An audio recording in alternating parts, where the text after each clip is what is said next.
the gift that chronic pain has given me is that I now live life day by day. I now have the ability to enjoy the day, the moments that I'm given. Instead of thinking about what am I going to do in 2 weeks, I'm in the moment. I'm experiencing my life right now as it's happening. I'm not thinking about tomorrow because I have no idea what tomorrow is going to be like for me. It could be great, it could be miserable. And so instead of focusing on the bad aspect of, oh, this is horrible, I can't go to lunch, I can't do this, I can't do that, I'm focusing on the gift that this pain has given me, and that in a way I enjoy life more now because I'm actually aware of it now. Welcome to Point to Rise, your podcast that gives you permission to dream big, take messy action, and turn your talent into profit while turning your back on perfection. My name is Susanne Puerschel, high performance and mindset coach, former international ballerina, profitable entrepreneur, and founder of Point to Rise, a movement designed to empower dancers. It is my mission to use my own story as an inspiration for today's generation of dancers. And now sit back, stretch, warm up, or sip your coffee and love learning how much it matters to point at yourself first to rise to all that you are capable of. Adela, thank you so much for being on the show tonight. I wanted to say tonight, but it's today. What I really I want you to introduce yourself, because nobody can tell our own story better than, we as people. I don't think I can make justice to this. We met through Facebook Messenger because you had the courage to reach out and say, hey, I have this product. Do you want to try it as a fellow ballerina? And because of our level of maturity, I would say neither of us are afraid to ask questions, and neither of us are afraid anymore of saying yes or no to anything or everything. And that's one way that I connected with you. And as a fellow ex-ballerina, I really wanted to have you here because you're exhibiting so many beautiful traits that we are given as dancers. And I really want to dive into this today with you. So if you don't mind, tell us how you started dancing and which path you took and how you ended up with what you're doing today. Wow. Okay. We can chop it up. Yeah. Say, wow, we're going to be here for a while. No. I got into dance pretty young as a way to have something to do. My mother got my sister and I into dancing as a way to keep us busy and out of trouble. I started dancing probably when I was 4 or 5 years old. I started with tap. Wasn't really my thing. So my mom put us in ballet, and she used to be a dancer as well. So that's why she chose ballet as an alternative to tap, because I just didn't really love tap. So we showed up at California Ballet Company here in San Diego, and I really loved the ballet. My sister, not so much. So she didn't stick with it, and I did. And I danced with California Ballet for about probably 10 years straight. And I knew I didn't want to be a dancer for a living. I actually wanted to get into medicine. I wasn't sure at the time what kind of medicine or what I wanted to do. I just knew that I did not want to be a professional dancer the rest of my life. That was not my calling. I loved dancing, but it was taking up so much of my life at such a young age that it just really made me question where I was going with this. That was the first thing. And the second thing was, being Hispanic, I could see that there wasn't a lot of roles that I do air quotes qualified for because of my color. So that was another thing that made me question if I was in the right thing for myself or not because of that. Being told you will never get that role no matter how good you are because you're too brown. So that made me realize, okay, I think, I can only do this for so long. So I danced till I was about 16, 17 years old. Broke my arm really severely running to the neighbor's house. It's a really silly story, but I broke my arm in several places and had to be put in a cast all the way up to my underarm. And so that forced me to stop dancing for a couple of months. And it was after I stopped dancing that I realized, I'm good. I'm good not having to spend 15 to 20 hours a week at the company and having my life evolve around ballet. And young men are starting to ask me out on dates, and my answer was always, I can't, I have ballet. And I thought, why am I devoting so much time to something that isn't my calling? So that's when I decided to stop dancing. I ended up going to university to get my master's degree in Oriental medicine. So I became an acupuncturist and I practiced acupuncture for 18 years. Again, it wasn't my first choice. I actually wanted to go to UC Davis and study physical therapy, but a good Hispanic girl does not leave home to go away to college. So I basically had to pick an alternative to, okay, well, what can I do here instead? So again, a choice was made for me that I really didn't want to do, that I kind of had to make it work for me. It fell into my lap because I started seeing an acupuncturist for some health issues and it helped me so much. I thought, I can see myself doing this. This is pretty cool. So I actually started going to acupuncture university at night my senior year of high school. I was going to high school during the day, and then I was doing college at night because at the time, the laws were about to change. And in order to get into that school, I needed to be enrolled because that November, the laws were going to change that in order to get into that school, you needed to have an associate's degree, so 2-year college degree. So I thought to myself, well, I can save myself 2 years of schooling if I sign up right now. So for a whole year, I did college at night, high school during the day, and I worked a 25-hour week at a gym as a personal trainer. So in hindsight, I have no idea how I did that. But also as a dancer, I do know how I did that because as dancers, all we are taught to do is to push and push and get it done and keep pushing until you do what you're supposed to do. There's no, I'm tired, my my toes are bleeding, whatever. There's no excuses in ballet and there's no excuses in life. So in a way, ballet set me up to push myself harder than I think I probably would have had I not had that experience as a dancer.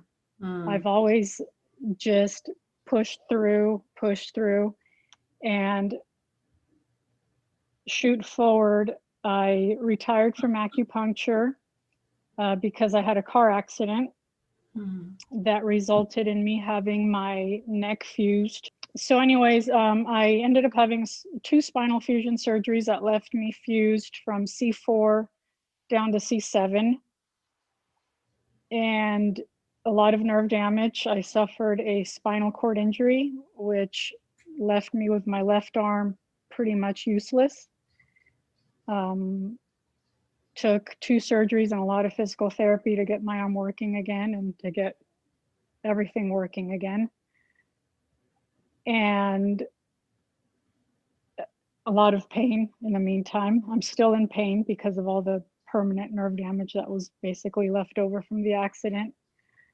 Um, but again, I have so many people that tell me, I don't know how you do it. I don't know, how you get up every day. And I think in a way it's a gift that getting into ballet at such a young age, it really helped me with that mindset of, just get it done. Just, persevere. You don't quit, whatever it is you need to do to meet your goal or to, live the life you want. I feel like it gave me like a toolbox of things that I apply to my life now to just help me live the best life I can being in chronic pain, if that makes sense. Mm-hmm. Wow. Thank you. Um, So I'm going to divert just a wee bit because there was one sentence you said that sparked my interest. You were told because of your ethnic background, you will never dance these roles. Yes. I remember in our first conversation, it was you will never be Clara in the Right. That Nutcracker. was one of my goals as a young ballerina, was to get Clara in the Nutcracker. So with that kind of a statement, obviously your goal was taken away from you. And without having a goal, a vision, something to strive for, we as human beings just we float, and floating is just not, you're not getting anywhere. Right. Was that the pivotal moment for you where you really realized this isn't for me? It's like, no, I cannot identify with this kind of industry. Yes, because that was I had already started experiencing, some racism at school and things like that. Oh. And so having it reach to, to that part of my life in ballet, it was like, what's the point of being here and doing this and working so hard for something that I'm never going to attain? I'm a very goal-driven person. I'm always looking 3 steps ahead because that's just the way I'm wired. I need to know what I'm doing. I need to know what my goals are, and I'm always pushing and fighting for that goal. And so knowing that, okay, well, if I'm never going to get Clara, well, I'm sure as heck never going to make, prima ballerina because I'm too brown. And so what's the point of wasting my time here if I'm always just going to be in the background? Or the only ballet where I got a good role up front was in Sherazade because, it's Sherazade. She was, Egyptian or, whatever nationality she was, but, brown was okay for that role. So it worked. But all the other roles, it was like, what's the point? And so once I feel that way, then what am I doing here? I'm just wasting my time. And I'm not in the wasting my time is just something I'm not wired to do. And so as hard as it was to make that decision, it definitely helped me make it because in a way the decision was made for me already. So could we say like it was the catalyst? Because I think if you were set on that goal, there would have been nothing diverting it. It's like, okay, you don't like my skin color. Well, then I go somewhere where my skin color is not an issue. Right. You know what I mean? Okay. So thank you for the clarity. Let's go a little bit deeper into goal setting and having like a clear vision of where you want to, let's say, end up in life, or what you want to accomplish, and how that has basically kept you on your path in every level that you have entered during your life so far. I remember you saying that you ended up in acupuncture, but that's not where you wanted to go. I have to ask you that. Why did you settle? because I was a good Mexican daughter. I know, that sounds so crazy, No, but I want to that, understand. Like, I find it yeah, so intriguing. that's the culture, that's the Hispanic culture, especially when there's no, I grew up in a house with a single mom. My dad and my mother divorced when I was 1, and my mom came to the United States. We immigrated to the United States when I was an infant, and as a good Mexican daughter, there's expectations put on you. And one of the expectations having a single mom is to basically take care of your mother. And since my mother didn't have a companion, I was kind of put into that role of, well, now I'm her companion too, because, she flat out told me, you cannot go away to college. And it was like, but I have amazing grades. I can get a scholarship to go here. And I was so ready to, open my wings and leave my home and live my life. But it was like, that is not an option. That you are not going to do that. And being the good little rule follower that I am, it was like, okay, well, now what do I do? And time for plan B, which I didn't have one at the time. And acupuncture kind of fell on my lap since I started going to one. It helped me so much. I thought, I do want to help people. That's why I wanted to get into medicine to begin with. And so I thought, well, this is different. I can see myself doing this. And so I did it, and I loved doing it for 18 years, even though it wasn't my first choice or my calling. I enjoyed it. I loved helping people. That was something I really, really enjoyed doing, making a life and, changing people's life. So I made the best of it. But as crazy as it sounds, that's just not what a good Mexican daughter does. You stay home and you help your mom, with whatever it is she needs. And Mm. that's just what's expected. Um, I I can relate to that. That wasn't something. I was very fortunate that my parents were very progressive for their time. I grew up in the 70s as well, and in the way they raised me, it was very ahead of time. However, the political situation that we were in was very.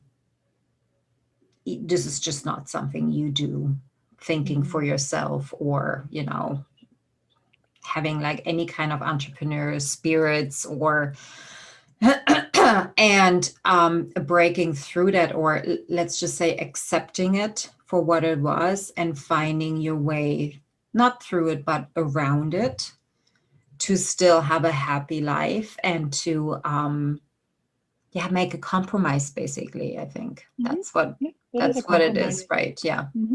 Yep, that's a great word. Yeah. It's a compromise. I want to understand a little bit more around what you on a daily basis have to do for in your mind and work on your mindset to live with chronic pain. And here's the reason why. When I think of dancers and their resilience and their, you know, thinking of, it just has to hurt, otherwise I am not being good enough.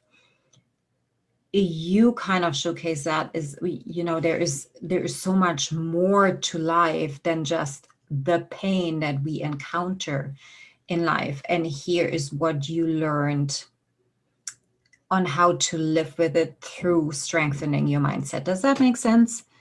Mm-hmm. Yeah. Absolutely. It's what I tell my kids and what I tell everybody who asks me this. It's a choice. Mm. Everything is a choice. Happiness is a choice. I actually had my mom tell me this one day, and it blew my mind. But she told me, there's no way you can be happy living with the pain levels you live with. There's no way you can be happy. And I looked at her and I thought, are you kidding? Like, happiness is a choice. If I had to wait for everything to to perfectly align in my life in order for me to be happy, well, then I'd never be happy. But I choose happiness because it's a choice. I can sit here and focus on all the pain I'm experiencing, all the different therapies I need to do during the week just to function, focus on all the negativity, or I can focus on what I am able to do on a daily basis. I can focus on the moments in life that I enjoy during the day, during the week, and I can focus on the positive. Mm. And that's what I do. If I had to wait till my body felt perfect and the weather was perfect and the medication didn't give me any side effects and whatever, then I'd be miserable my whole life. But everything we do in life is a choice.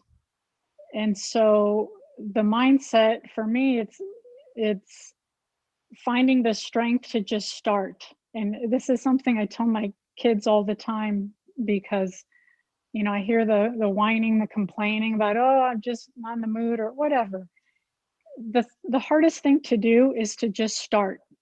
Mm. So just getting out of bed and just choosing, okay, I'm in a lot of pain today. Like today was a tough day. I really appreciated you reaching out and asking if I was okay. But today, yesterday and today were really rough because we had a lot of rain, and rain and metal No.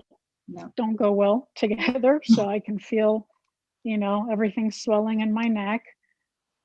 But, I got out of bed. I had my coffee. I had to take a really long hot shower to get rid of the aches and pains, take my medication.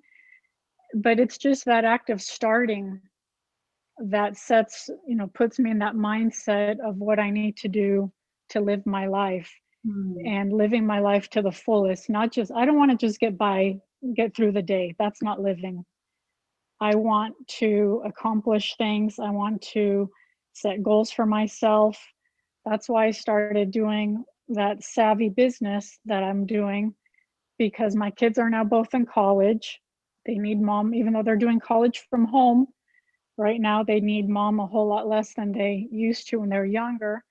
And so I wanted something that was all to myself that I could do because I need goals. I need things that give me, energy, that give me passion in life.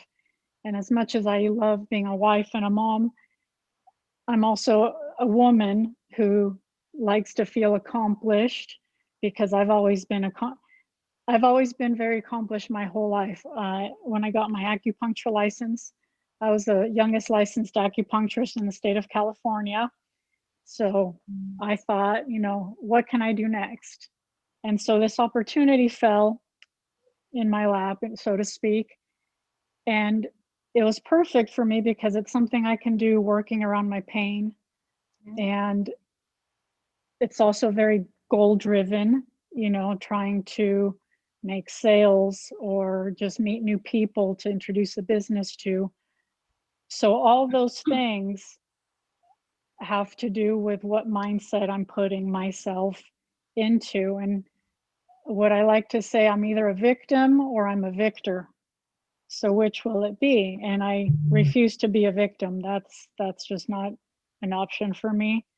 I think everybody has the ability to just dig deep. We all have that fighting spirit. We all have that energy in us that I mean, that's what we're made to do, right? We're not made to just sit around and give up and just exist. Mm. We're made to live life to the fullest and to experience life, in all its glory, so to speak. And so that's basically, the mindset I choose every day is what am I going to accomplish today? What do I need to do to get there? And I admit there are some days where I just can't, you know, and that's okay. On those days, I give myself grace and I know that the next day it's a new day and, I'll be given that opportunity again. Ballet teaches you to be tough. I remember our director teaching class, and if my leg wasn't turned out enough, she would smack me on my inner thigh with that wooden, cane of hers. And it's, people think ballet is so pretty and frilly, and it is. We're athletes. We just do it in beautiful tutus and, different. We're not in tennis shoes, but we are athletes. And we have the mindset of an athlete where you have to use your mental capacity to ignore all the pain you're feeling, because it's not normal to be on your toes doing all those things. That's not natural. That's not normal. And it's painful. And so we're taught from a very early age, you don't complain. You just keep pushing through the pain. You keep trying harder because it's never good enough. Your jump can always be higher. Your toes can always be pointed more. I mean, it's never enough. There's always more you can do. And I really don't, I would like to think that really helped me with the mental strength that I have today, because how can it not? It's the whole nurture versus nature argument. Mm. I like to believe that it's a little bit of both. I think I'm naturally just a fighter and not someone who is a victim. But at the same time, having that experience from such a young age to just keep pushing harder and digging deep and giving it more, I think it definitely added to that mindset that I have now. I don't think it would be as strong as it is had I not had that experience, as a young dancer. I guess I'll never know, but I like to think that it had definitely played a Yeah, huge role. I can't imagine it didn't. I think you do know. Um, Yeah. so from my own experience, all of this, really, for me, it was very stubborn and one way kind of thinking and mindset direction to not let pain and suffering determine how and who you are, not who you are, but let you stop you in your tracks. Okay. Let it define you. Mm-hmm. Define you. Perfect. Thank you. However, there is a very fine line where when you not acknowledge the pain and the suffering, that you will become immune to any kind of feelings. And Like numbing yourself, is that what you're? in order to endure, because you don't have the right tools. The only tool that you've been given is just ignore it, don't feel it, conceal, right? And this is the fine line, because then we could start, and how it was in my case, I stopped feeling anything, any kind of pain, because that was the message. So I just want to point this out on this, there are two perspectives to having, enduring pain, accepting circumstances, and still being open to other avenues, and to how can I say this best? I think it is feeling it and being aware of it, but not just pushing it way, way down with the plunger and not acknowledging it. So there are the two layers of getting through pain, I would say.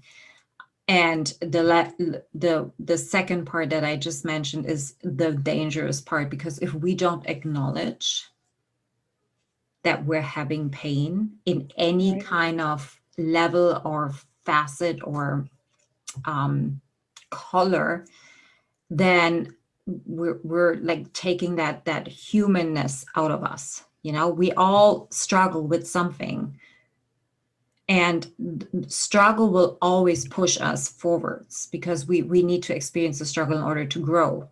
And some pain is given to us.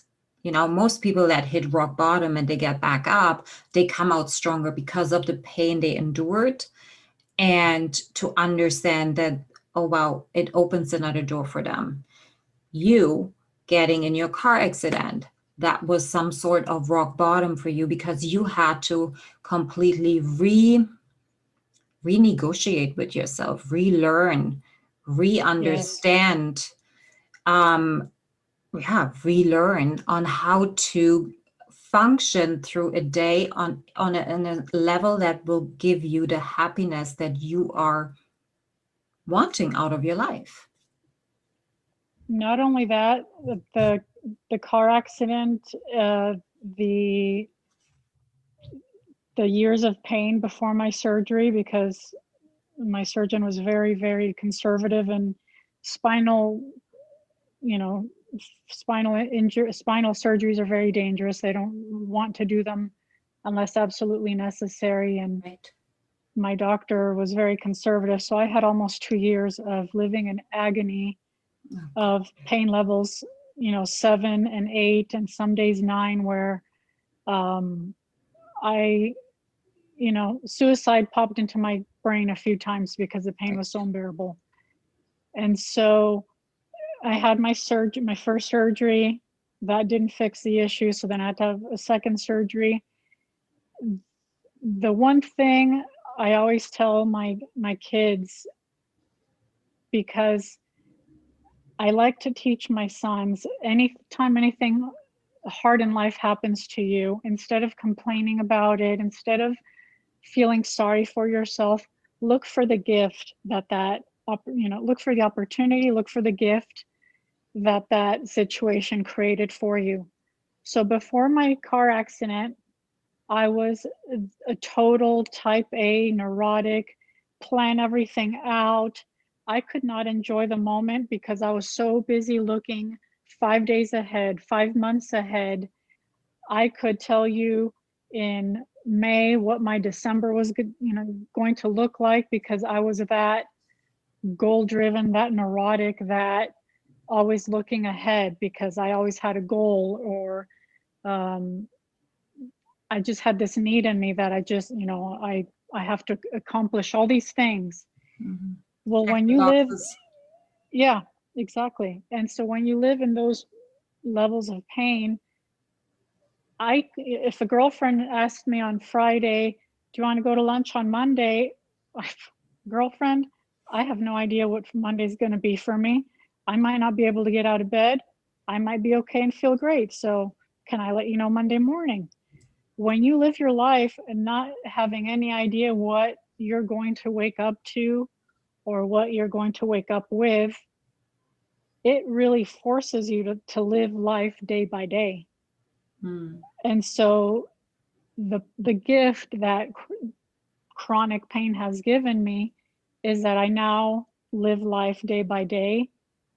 I now have the ability to enjoy the day, the moments that I'm given. Instead of thinking about what am I going to do in 2 weeks, I'm in the moment. I'm experiencing my life right now as it's happening. I'm not thinking about tomorrow because I have no idea what tomorrow is going to be like for me. It could be great, it could be miserable. And so instead of focusing on the bad aspect of, oh, this is horrible, I can't go to lunch, I can't do this, I can't do that, I'm focusing on the gift that this pain has given me, and that in a way I enjoy life more now because I'm actually aware of it now. Mm. I'm not so distracted by thinking about the future. I feel like I wasn't really enjoying my life as much because I was so busy thinking about what I wanted to do next that I wasn't enjoying what I was doing now. And so now I live life to the fullest. I'm living, life moment to moment. I'm in the moment. I'm present. I'm present with my kids. I'm present with my husband in everything we do. And life is so much more enjoyable that way, instead of constantly planning ahead and thinking of all the things that I may or may not do. And so that's a wonderful gift that was given to me, instead of feeling sorry for myself and thinking, well, now I can't do this anymore because of my fusion. I can't do that. There's a lot of things I can do. And so I choose to live life to the fullest with the things I can do, and I choose to focus on those moments instead of feeling sorry for myself. So again, it's a Beautiful. choice. It's a choice, yeah. It's a choice. So what kind of relevance does gratitude have in your day? Oh, gratitude is huge. Gratitude is everything. It's so, and again, another thing my husband and I talk about a lot is gratitude. How people with a mindset of gratitude tend to be more successful because they're coming from a place of having enough and not a place of lack. Yeah. And yeah, gratitude. I'm grateful for all the little things I can do that I didn't think I just started playing golf again after, gosh, 5 years of not playing. Mm. I just started playing golf again, and that was something that I didn't think I'd ever be able to do again. And to be able to play, even if it's just 6, 9 holes of golf with my kids and my husband, that is everything to me. And I'm so grateful for those moments and those opportunities. I'm so grateful for how amazing my body is and the way it can heal and recover from all the things it's been through. Um, Gratitude, I think, plays a huge role in absolutely everything, in everything we do. It's so It funny you ask me that because we talk about that all the time here. It's funny. Well, because you don't get to the level where you're at with what you've been given without it. And that's what I just wanted to point out. It is so obvious to me that, so many, particularly in the industry, people just expect, everything is just going to be given to them because they show up in the studio and work for 10 hours. And definitely something that we have in our youth and in our younger years is that expectation of something to come towards us because we are here, regardless Entitlement. yeah, and that's regardless in which kind of a generation label we grew up in. Quite honestly, it's not the millennials, it's not Gen Z. It's our generation. It was the same thing. But what I've learned is that the less expectations you have and the more gratitude you practice and exhibit and voice, the more that things that you really are yearning for are showing up in your life. And yeah, so that's what I received from what you've said. And I feel it is so important to point this out. I remember my very first client reached out to me, and we had a conversation around business, and he just couldn't motivate his team. Okay. And I'm like, well, are you grateful for them?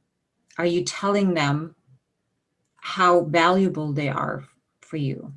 He showed me all the examples and told me all the things that they're not doing. And of course, the more I know, that the focus goes, or the energy. What you think about, you bring about. Yeah, Mhm. exactly. Mhm. And he just could not grasp the concept of practicing gratitude to the point where he just hung up on me. And I'm like, interesting. Wow. Yeah. And you know what? I was hurt for like a minute, and I'm like, okay, he is just not ready to hear that yet. But it showed me that we're not understanding how these small incremental mind shifts that we can practice every single day accumulate and really truly change our life. Absolutely. Yeah, so that's my 5 cents. Words are powerful. Thoughts are even more powerful. And This, again, back to golf. This is something that playing golf with my kids and my husband on Sunday, uh, one of my sons was not playing too well, and every time he'd go up to hit the ball, first thing out his mouth was, well, here's nothing, or this is going to be a bad shot, or Oh, yeah. and I just had enough. And I said, well, what do you expect when that's the first thing coming out of your mouth when you go up to the ball? I said, say something like, this is going to be a great shot and watch what happens. Because everything coming out of his mouth was just negative, negative. And I thought, oh my goodness, of course nothing good's going to happen right now because you're prophesizing it not to. And sure enough, in a very sarcastic way, he walked up to the ball and he said, this is going to be my best shot, in a very sarcastic tone. And wouldn't you know, he hit the ball and it went straight and it went far. And I thought, I rest my case. It's just amazing. The negative self-talk, the negative thoughts, the negative noise in our heads all the time. It is just, it was so, I don't know if it's because I'm in my, 40s now or what, but I used to have so much noise in my head when I was in my 20s and 30s. I mean, it was so loud in there all the time. And now it's so beautiful to just have quiet. And I don't think I ever thought I'd get to the point where the noise in my head would be gone, but it's amazing when you're just aligned with your intentions and your words, and you're true, you're being true to who you are, true to yourself. It's amazing all the beautiful things that can happen. It really is. Oh, yes. Amen to that. Off the cuff, what is the book that you're either currently reading or the last book that you have been reading? Oh my gosh, I can't, I'm really funny. I read like 4 books at a time. I have major ADD. Oh my God, me too. And so Wow. I cannot sit and read one book. I have like 4 books going on my Kindle at one time. And so what are the 4 books you have going right now? I can't even remember. I think I've got 2. I usually have a couple mystery novels, usually one self-help type book, and one autobiography. But I honestly can't remember what the names are right now. I'd have to look. I couldn't tell you off the top of my head. Yeah, because again, my ADD. But isn't that funny? 4 books on a time. Yeah, I have. I do. Currently 3 on the go. Yeah. Yeah. That's funny. Barack Obama's autobiography came out, and one of my sons gave it to me for Christmas. And so for me, his writing is just so easy to read and easy to understand and inspiring that I totally get lost in it.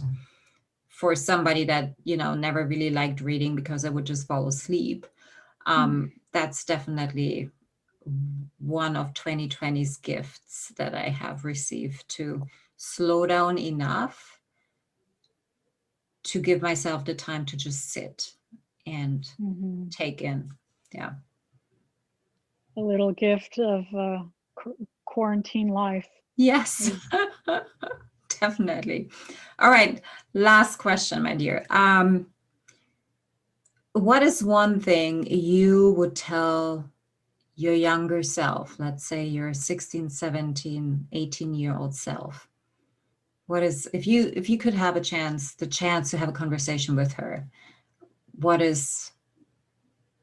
would you tell her? I would probably tell her 2 things. One would be chill out. Just chill out.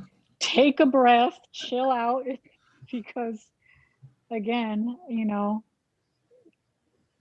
college, high school, and a job all at the same time, just crazy. And the second thing I would tell myself is, you are enough. You don't need to prove yourself. You don't need to be the best at everything. You are enough. Is probably the 2 things I would tell myself. Yeah, thank you. That's pretty sweet.